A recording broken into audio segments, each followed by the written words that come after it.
안녕하세요. 터킹레인입니다. 오늘은 카누에 대해서 리뷰하겠습니다. 카누는 미국의 전기차 스타트업 회사입니다. 이 회사가 현대 기아차와 손잡고 전기차를 공동 개발한다고 발표했고 지금 스펙 회사인 HCAC를 통해 상장 준비 중입니다. 이 영상의 내용은 개인적인 견해이므로 참고만 해주십시오. 4가지 살펴보겠습니다. 카누의 상장 계획, 카누의 기술력, 카누의 비즈니스 모델, 결론. 그럼 바로 시작합니다. 카누는 헤네시 캐피탈하고 합병을 발표했습니다. 헤네시 캐피탈하고 카누가 합병을 하게 되면 세 회사의 가치는 약 1.84 billion dollars, 한화로는 2조 2천억 원이 될 것으로 예상하고 있습니다. 합병이 완료되는 시기는 2020년 4분기가 될 것 같습니다. 합병이 성사되면 카누는 약 607 million dollars, 한화 7,280억 원의 현금을 확보하게 됩니다. 이 펀딩은 카누의 그로스 플랜을 위해서 쓰여지게 됩니다. 헤네시는 190개의 합병 후보 회사들을 리뷰했고 그 중에 추리고 추려서 카누를 합병하기로 결정했습니다. 이들 후보 중에는 15개의 전기차와 모빌리티 회사들이 포함되어 있었고 이들 회사에 대한 심도 있는 리뷰를 통해 카누를 합병하기로 했다고 합니다. 많은 회사들을 살펴보고 또 전기차 분야와 모빌리티 분야의 리딩 스타트업들을 리뷰해 본 것은 헤네시가 많은 리서치를 했고 그 중에서 제일 성공 가능성이 높은 카누를 뽑은 것이라 생각이 되어서 믿을 수 있는 점이라 생각됩니다. 카누가 지난 2년간 이룬 실적을 보면 19개월 만에 베타 버전의 전기차를 만들어냈습니다. 이런 개발 프로세스는 보통 3년에서 5년 정도 걸린다고 합니다. 그리고 250 million 달러를 사용해서 베타 테스트 단계까지 왔습니다. 독자적인 기술을 개발하고 소유권도 가지고 있어서 기술에 대한 별도의 라이센스가 필요하지 않습니다.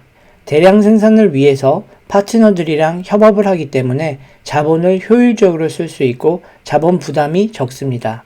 현대차 이야기도 나옵니다. 현대차와 같은 글로벌 리더들과 스트롱 파트너 관계이기 때문에 카누 기술에 대한 마켓 가치가 검증되었다고 할 수 있습니다. 카누의 경영진을 보면 대부분이 세계 최고의 자동차 회사들에서 일한 경험들이 있습니다. 당연하겠지만 자동차 회사의 경영진들은 자동차에 대한 전문성이 당연히 있어야 하겠습니다. CEO는 BMW에서 30년 이상을 일한 경험을 가지고 있고 한국 분이신 것 같은데 리차드 킴이라는 분이 디자인과 브랜드 담당하고 계십니다. 이분도 역시 BMW, 아우디, 포르쉐 등에서 디자인을 해오신 분입니다.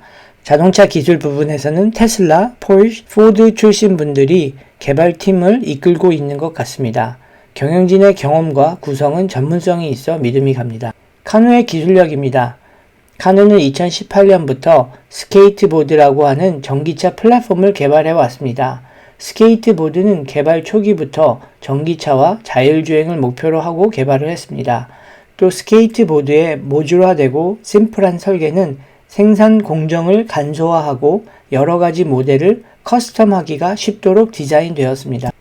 현대 기아차도 카누와 파트너십을 발표한 이유가 바로 이 스케이트보드 플랫폼 때문입니다. 스케이트보드 플랫폼을 기반으로 하여 2025년까지 11개의 전기차 모델을 출시하려는 계획을 가지고 있습니다. 20에서 80 kWh 배터리 팩도 이미 플랫폼에 다 들어가 있고 충돌 테스트도 했기 때문에 기존 자동차 회사들이 전기차를 만들기를 원하면 몇 년씩 걸리는 자체 플랫폼 개발 대신 스케이트보드 플랫폼을 쓰면 원하는 전기차를 빠르게 생산해낼 수 있습니다. 카누가 다른 전기차 회사들과 차별되는 점 중 하나가 범용 전기차 플랫폼을 만들어서 상품화했다는 것입니다. 스케이트보드 플랫폼의 또 하나의 장점은 인테리어 공간 활용을 극대화할 수 있다는 점입니다. Steer by Wire라는 기술을 적용하여 운전대가 꼭 바퀴와 물리적으로 연결할 필요가 없기 때문에 운전대를 작게 만들어 차지하는 공간을 축소해서 다른 용도로 사용할 수 있게 하는 가능성을 열어줍니다. 카누도 현대와 같은 기존의 자동차 회사들에게 스케이트보드 플랫폼을 제공하는 동시에 자체적으로 3가지 타입의 전기차를 생산할 계획을 가지고 있습니다. 첫 번째는 미니밴이라고 할 수 있는 B2C 라이프 스타일입니다. 이 모델은 400km를 한 번 충전으로 주행할 수 있고 7명의 승객을 태울 수 있습니다. 2022년 Q2에 런치가 계획되고 있습니다. 두 번째 모델은 B2B 딜리버리 베이클입니다. 물건을 배달하는 데 쓰는 상용차 모델이죠. 이 모델은 320km를 한 번 충전으로 주행할 수 있고 2023년에 생산이 계획되어 있습니다. 세 번째 모델은 B2C 스포츠 모델입니다. 480km를 주행할 수 있고 4, 5명의 승객을 태울 수 있습니다. 2025년에 생산이 계획되어 있습니다. 카누의 비즈니스 모델입니다. 카누가 계획하고 있는 비즈니스 모델은 두 가지입니다. 첫 번째는 스케이트보드 플랫폼을 다른 자동차 회사들에게 제공하고 라이센스 피를 받는 모델입니다. 두 번째는 카누가 자체적으로 생산한 B2C 라이프스타일의 서브스크립션 모델입니다. 라이센스 모델은 앞에서도 언급을 해서 서브스크립션 모델에 대해서 설명을 하겠습니다. 카누는 자신들은 리스도 아니고 라이드 쉐어 모델도 아니라고 합니다. 리스를 하려면 상당한 금액의 다운페이를 하고 장기간 차를 사용하겠다는 계약을 하게 되는데 카누의 구독 모델은 다운페이나 장기 계약이 없이 1개월씩 차를 구독해서 쓸 수 있게 해주는 겁니다. 또 유지보수도 카누가 다 알아서 하고 자동차 등록 등의 서류 작업이나 보험 등도 간소화하고 혜택을 줄 계획인 것 같습니다. 차를 구독하고 싶은 고객들은 최소 한 달씩만 구독을 하면 되는 겁니다. 고객의 입장에서 편리해진 장기 렌트 같은 느낌이 나네요. 카누가 예상하기에는 앞으로 점점 더 차를 사는 사람들은 적어지고 공유 차량을 필요할 때마다 쓰거나 라이드 헤일링 서비스를 이용하는 사람들이 많아질 것이라고 생각하는 것 같습니다. 그래서 차를 구독 모델로 한 달씩 쓸 수 있는 모델을 만든 것 같습니다. 분명 리스보다는 장점이 있어서 수요가 있을 것 같기는 합니다. 하지만 유지 보수 비용을 카누가 부담하면서 얼마만큼의 이윤을 낼 수 있을지 모르겠고 구독 비용이 비싸다면 단기 렌트와 비교해서 가격 경쟁력이 없을 것 같습니다.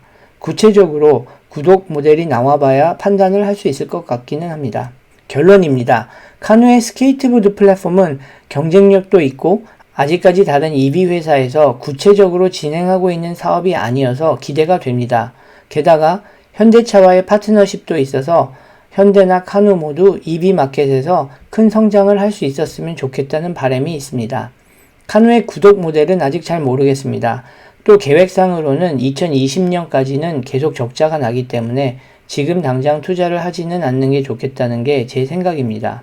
현재 HCAC라는 심볼로 나스닥에서 거래가 되고 있고 9월 4일 종가는 전날 대비 0.19% 떨어진 10불 78전으로 마감했습니다.